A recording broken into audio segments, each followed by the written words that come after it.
I came back from the gym that night like I always did, sore, sweaty, and ready to collapse on the couch with a protein shake. I had my routine down to a science.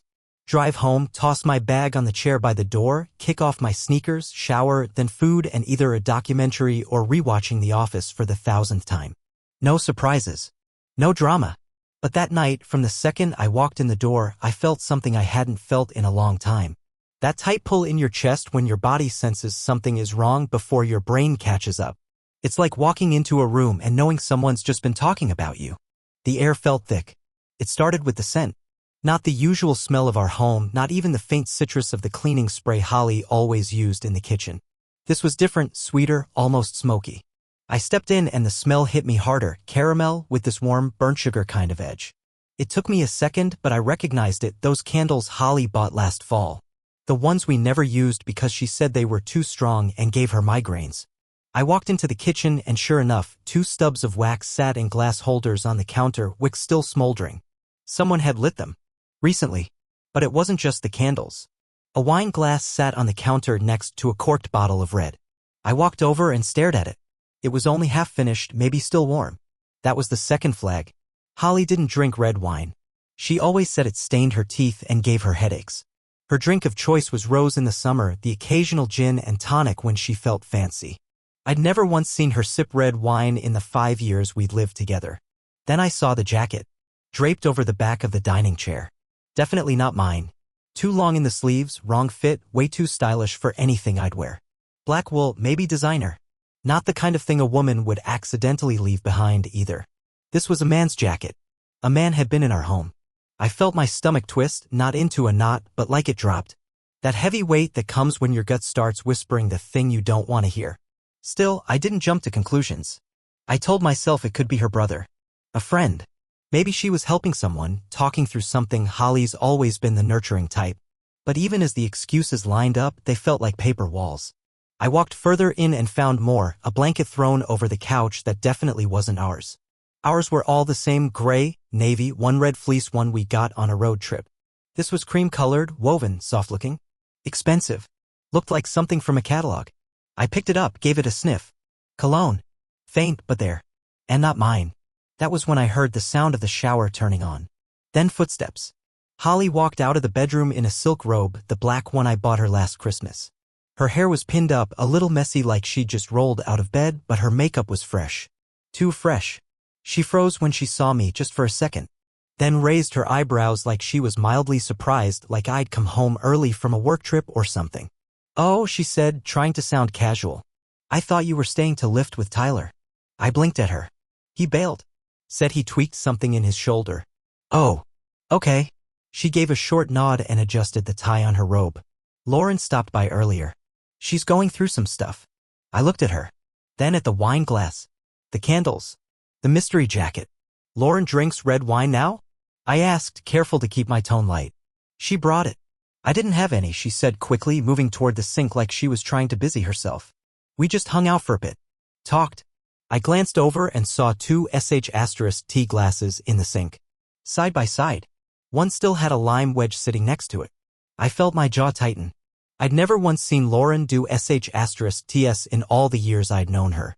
And if Holly didn't drink red wine, what were they even drinking sh*TS of? Who brings both red wine and tequila?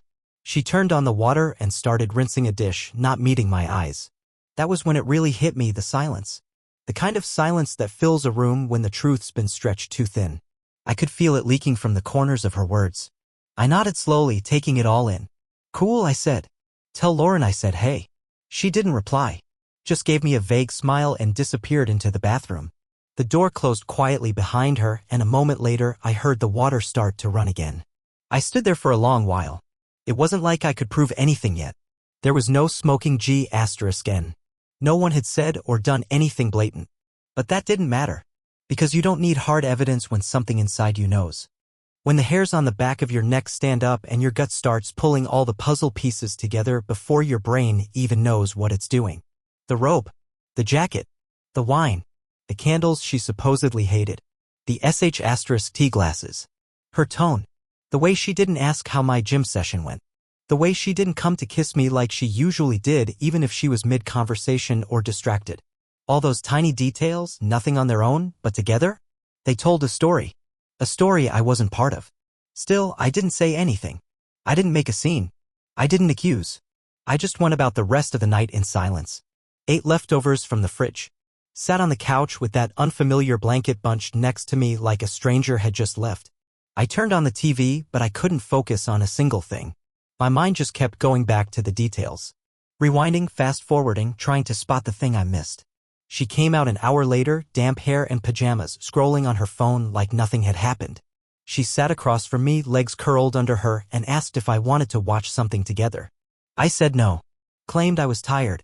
That night, I lay in bed staring at the ceiling while Holly breathed slow and steady beside me, already asleep. But I wasn't. Because deep down, I knew something had shifted. The kind of shift you don't come back from. After that night, I started noticing things I'd been ignoring for months, little moments that had once felt like coincidences but now hung in my memory like warning signs I'd shrugged off. It started the next morning when I woke up and found the guest room door cracked open. Holly wasn't in our bed.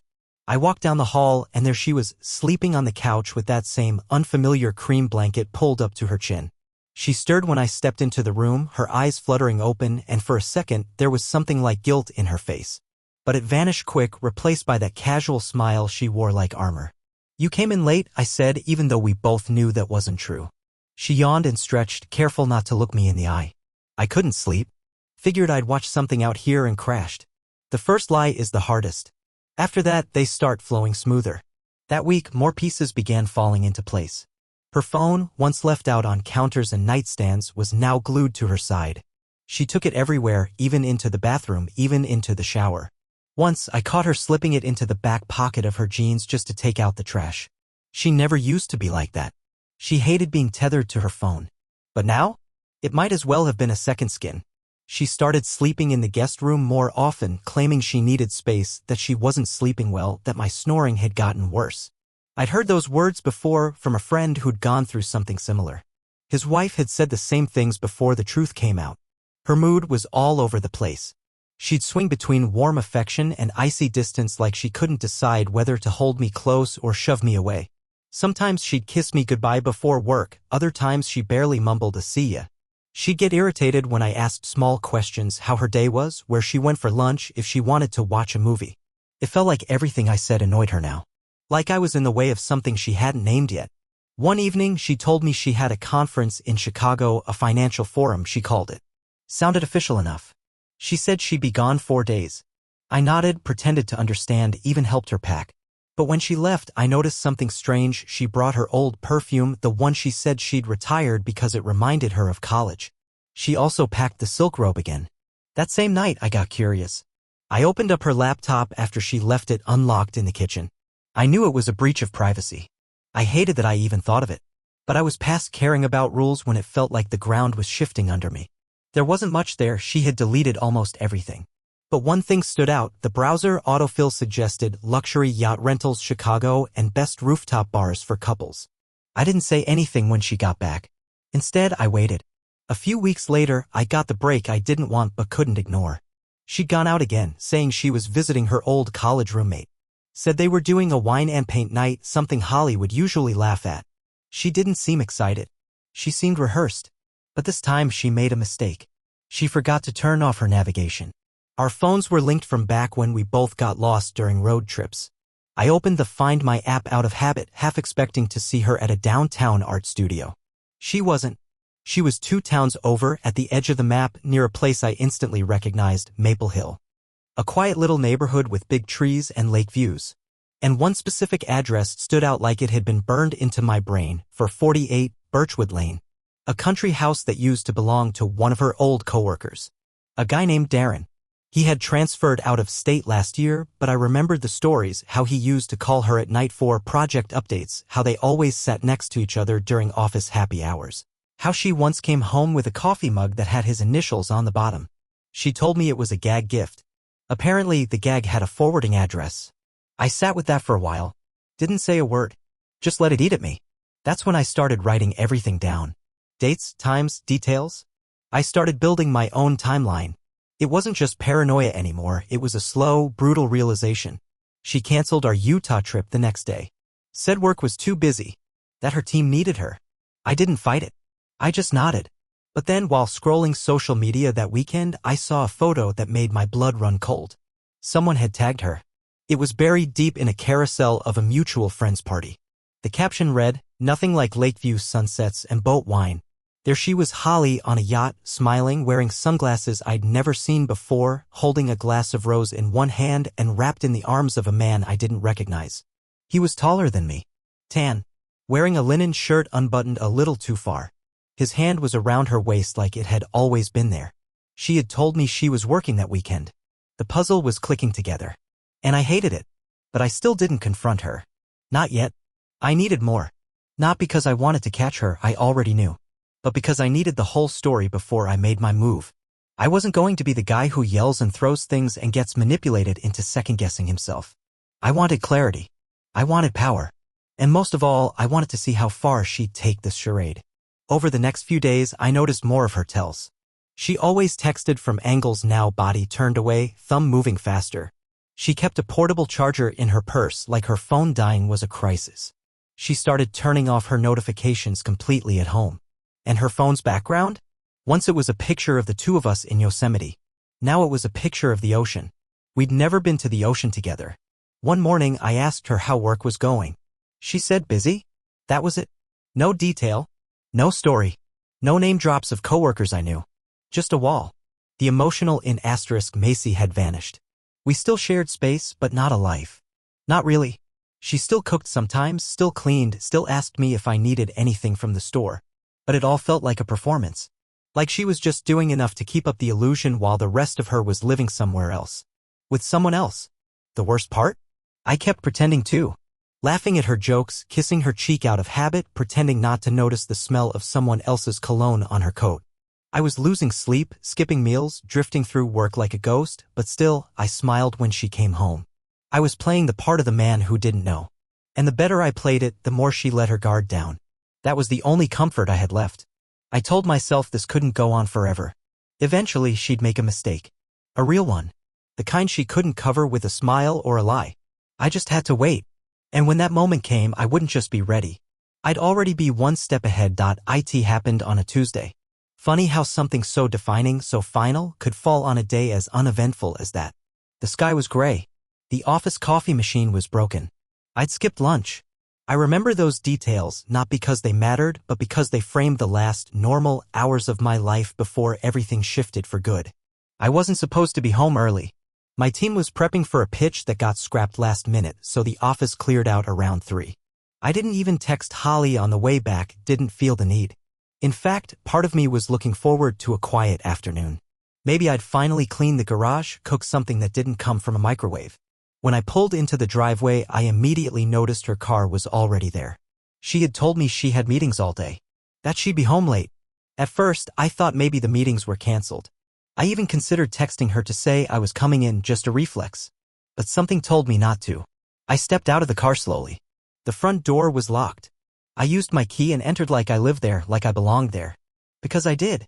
And yet, the second I walked into the hallway, I knew I was a guest in my own home. The house was quiet. Too quiet. No music. No TV. No footsteps.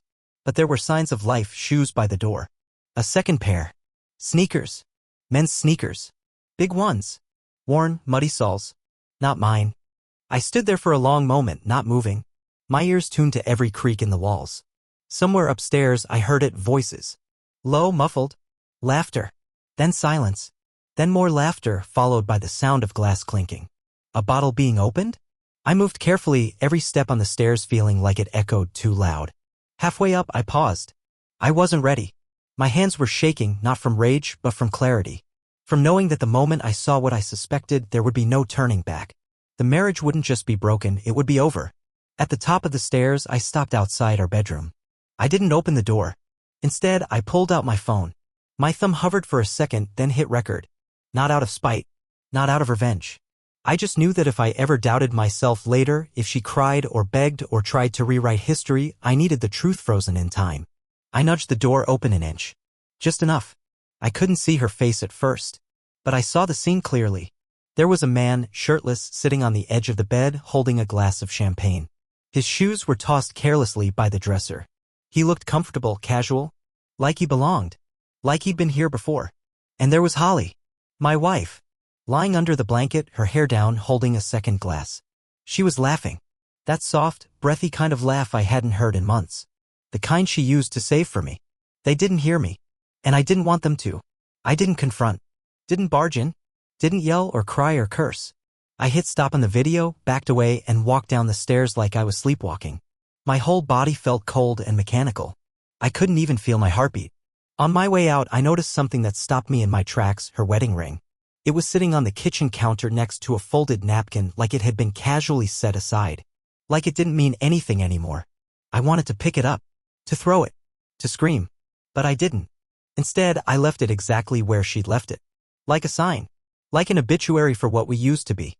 I walked out of the house, locked the door behind me, and sat in my car for 10 minutes before starting it. Not because I didn't know where to go, but because I couldn't feel my hands. I didn't go to a bar, or a friend's house, or some movie-worthy motel off the highway. I drove to my brother's place in Redfield. He wasn't home. Left a key under the fake rock by the porch like always. I let myself in, dropped onto his couch, and stared at the ceiling until the afternoon turned into night. I didn't cry. Not then. Instead, I opened my phone and rewatched the video once. Then twice. Then I deleted it. Not because it wasn't real, but because I didn't need to see it again. The image was already carved into my memory, permanent and precise. That night, I barely slept. I didn't answer texts. Didn't check emails. I turned off notifications. I needed silence. Not the kind that came from being ignored, but the kind you choose. The kind you sit in while building a plan. Because this wasn't just about betrayal. It was about control. And how I was taking it back. The next day, I woke up with a kind of clarity I hadn't felt in weeks. Like my mind had been rewired overnight. No confusion. No bargaining. No what-ifs. Just cold, sharp focus. I called a lawyer. A good one. The kind you find from a friend of a friend who whispers his name like a secret. We set up a consultation that afternoon. I showed up with a legal pad full of dates, details, notes. I spoke calmly. Clinically. She's having an affair, I said. I have proof. I want out. I want it clean, fast, and airtight. He nodded. Took notes. Asked questions. When he asked about assets, I answered like I was reading off a spreadsheet. I didn't flinch. Didn't hesitate. That evening, I logged into our joint accounts and opened a new one in my name. Transferred enough to cover 6 months of living expenses. I knew she'd notice eventually, but I didn't care. I wasn't hiding anymore. Over the next 48 hours, I became a version of myself I didn't know existed. Efficient. Detached. Strategic. I filed paperwork, froze credit lines, gathered every document we'd ever signed together. I even contacted our mortgage provider and confirmed that everything, house, car, joint loans, was technically in my name. She had always trusted me to handle the boring stuff. Turns out that was her biggest mistake. By the 3rd day, I had everything ready. Divorce documents drafted. Accounts separated. A flash drive with copies of every shred of evidence. Even a printed timeline. A portfolio of betrayal neatly labeled and ready for delivery. I returned home late that night. The house was empty. Quiet. The air still smelled like her perfume and the ghost of champagne. I placed the divorce papers on the kitchen table. Next to them, the flash drive. Then I made a cup of coffee. Sat at the table. Waited. She walked in about 20 minutes later. Wearing a different dress. Different shoes. She stopped the second she saw me. Her smile faltered. Hey, she said cautiously like someone tiptoeing into a trap. I didn't know you were home. I figured that, I said calmly. Her eyes dropped to the table. I saw it then, the exact second she realized. The papers. The flash drive. My silence. She reached for the documents with trembling fingers. Jason, she whispered. Wait, But I was already standing. I looked at her the same way I had when I first met her, quiet, curious. But this time, there was nothing soft in my voice. You made your choice, I said. Then I walked out. And just like that, the house we built together, the life we painted in broad, hopeful strokes, became nothing more than an echo behind me. I didn't go back to the house that night. Didn't check in. Didn't text Holly. I just drove. Through the quiet veins of Redfield, past the gas station we used to stop at on our way to weekend hikes, past the little bookstore cafe where she once fell in love with lemon scones. It all felt distant now, like someone else's life playing in a theater I no longer had tickets to. I ended up back at my brother's apartment. He wasn't there, on a fishing trip or maybe with his girlfriend, I didn't ask. The silence was perfect. I dropped my keys on his counter, kicked off my shoes, and sank into his worn leather couch like I belonged there. Because in that moment I didn't belong anywhere else. The hours passed slow. I watched the ceiling, then the walls. Thought about everything and nothing at the same time. My mind wasn't spinning anymore, it was sharp. Cold. Like frost had replaced the storm. It's strange how heartbreak doesn't always show up as tears. Sometimes it's quiet. Still. It sits inside you like a stone, immovable, heavy, but oddly calming. Because once it's there, the guessing game ends. She had made her choice. Now it was my turn. I called the lawyer the next morning and told him to file. No delay. No hesitation. We went over every detail, the financial disclosures, the asset division. I had already anticipated every angle she might try to exploit. I'd spent the night combing through 5 years of paperwork. Mortgage statements, car titles, tax records. She had signed away more power than she realized. I'd always been the one to handle the boring stuff. The bills. The planning. The documents. Holly liked to say it made her feel cared for, safe. She never once questioned what was in my name and what wasn't. Until now. I spent the next 2 days putting the pieces into place. I rerouted my direct deposit to a new account. I canceled the joint credit cards and opened a fresh one. I transferred ownership of the SUV to my name. It already was, technically, but now it was airtight. I contacted our insurance provider, separated the policies, called the utilities and had them moved. Every action was surgical. Clean. There was no emotion left in the process, only precision. Like a chess player, 10 moves ahead, calmly watching the board tilt. Meanwhile, Holly carried on as if the walls weren't crumbling around her. She texted once, just a simple, "Can we talk?" I didn't respond. She tried calling twice. I let it ring. And then she went quiet. That told me more than anything. She didn't chase hard. Didn't come banging down the door. Probably too proud. Or too afraid. Maybe both. But I wasn't idle. I was watching. I had our security camera notifications still linked to my phone. Motion alerts. Doorbell camera. I saw when she left. When she came home. Once I watched as she stood in the driveway staring at the front door like she didn't recognize it anymore. That made 2 of us. I stayed at my brother's for 4 days. By the end of it I had a folder, physical and digital, containing every document, photo, and legal file I needed. The lawyer called to confirm the paperwork was filed and that she'd be served the next time I saw her. I planned it out for Friday. 3 p.m. I arrived home 15 minutes early. The house looked smaller than I remembered. Like it had curled into itself in my absence. I stood outside for a long moment before unlocking the door and stepping in. The air smelled like lavender, one of those plug-in diffusers she always liked. A desperate attempt, maybe, to make things feel normal. But the scent only made it feel staged. Like I'd walked into a department store showroom that vaguely resembled my life. She wasn't home. That was part of the plan. I walked into the kitchen and placed everything on the table, the final divorce documents in a manila envelope, a second copy of the video file on a flash drive, and a note. Not a letter, just one sentence printed on clean paper. "You ended this. I'm just making it official." Then I sat down, made coffee, and waited. She came through the door at exactly 3:12 p.m. I didn't look up at first. Just sipped my coffee like it was any other afternoon. I could hear her heels on the floor, then the sharp pause as she saw the envelope. The silence after that stretched long, like the moment between lightning and thunder. "Jason?" Her voice was uncertain. I looked up. She was dressed for work, blazer and blouse, hair tied up, but her face gave her away. Pale. Lips slightly parted. Eyes darting from the envelope to my face and back again. She stepped forward slowly, like she wasn't sure if the table would explode. "What is this?" I didn't answer. She picked up the envelope, opened it, pulled out the documents. Her hands started to tremble. The pages made a soft shuffling sound as she flipped through them. When she got to the property line item, when she saw that everything, the house, the car, the accounts, were in my name, I saw her throat tighten. Her mouth opened, but nothing came out. She looked at the flash drive, hesitated, then back at me. "You recorded it?" she asked, barely above a whisper. I nodded once. No apology. No explanation. "I didn't," she started, but her voice cracked. She dropped the sentence like it had cut her. She looked down at the table again as if something might appear to save her. It didn't. I stood. She took a step toward me, but I stepped back. "I'm not angry," I said. "I'm not here to yell. Or argue. Or ask why." "Jason, please," she said, reaching for my arm. I stepped out of reach. "You had your version of this life.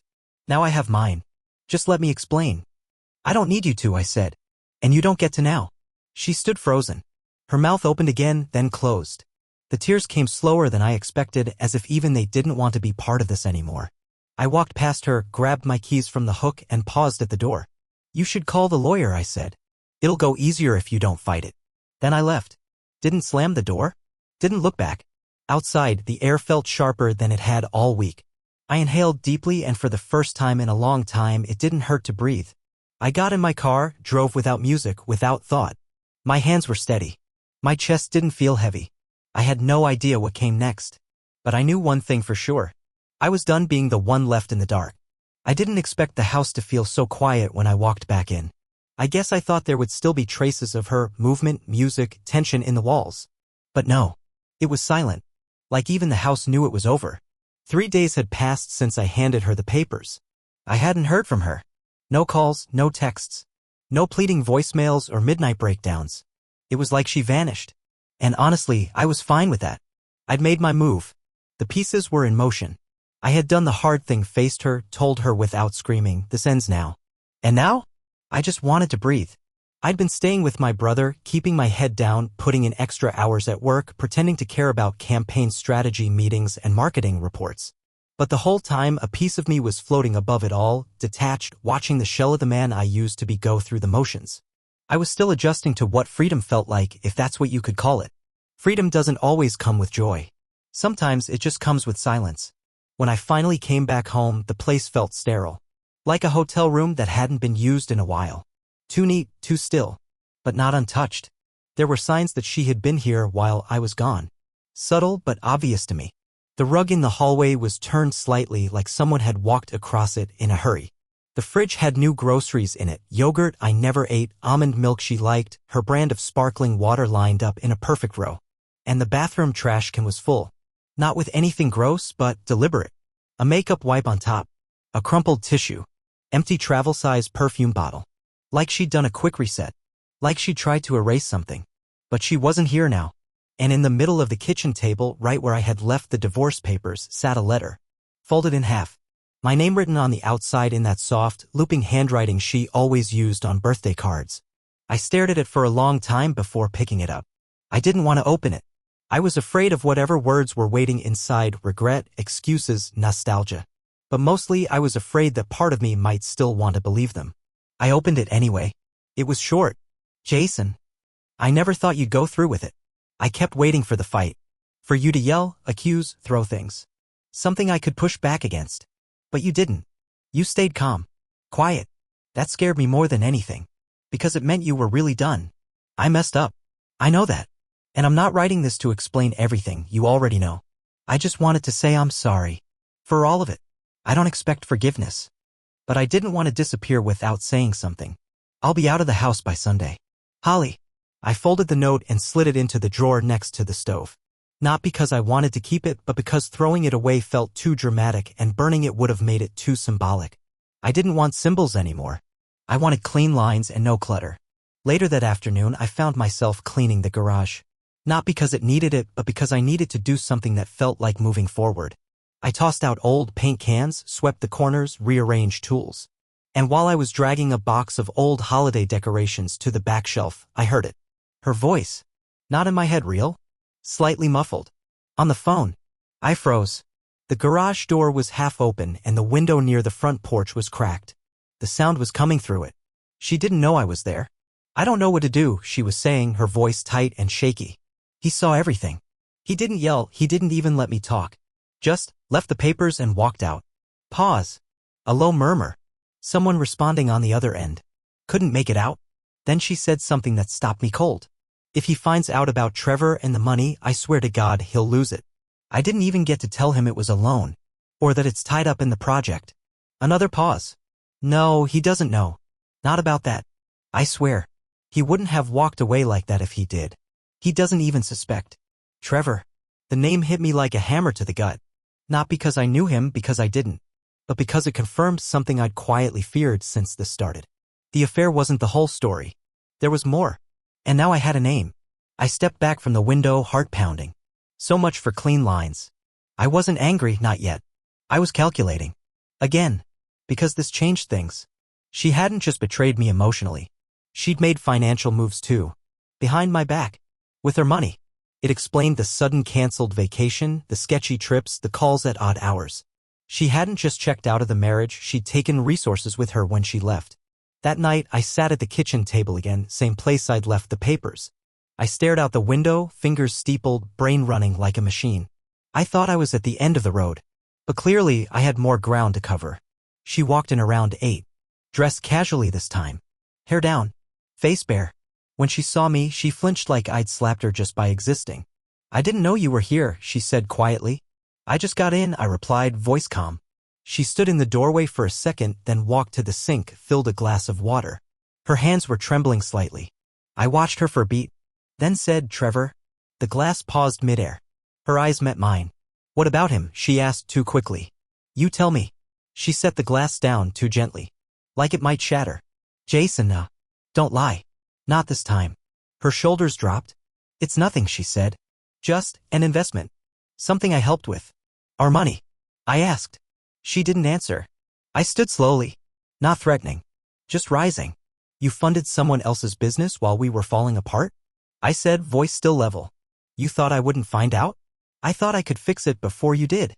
That told me everything. I nodded. Right? Makes sense. Just a side hustle with some guy named Trevor. While you kept me busy with cover stories and fake business trips. She started crying. Softly. No gasping, no theatrics. Just quiet tears.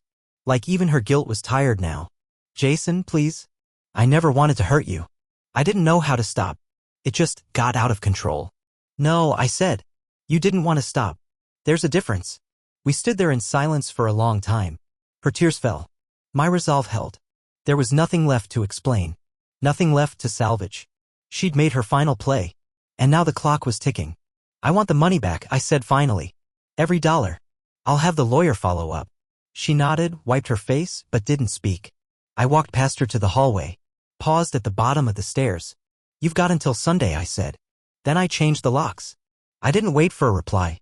I just walked upstairs, closed the bedroom door behind me, and for the first time in a long time, I slept. Not well. Not peacefully. But solidly. And without dreams.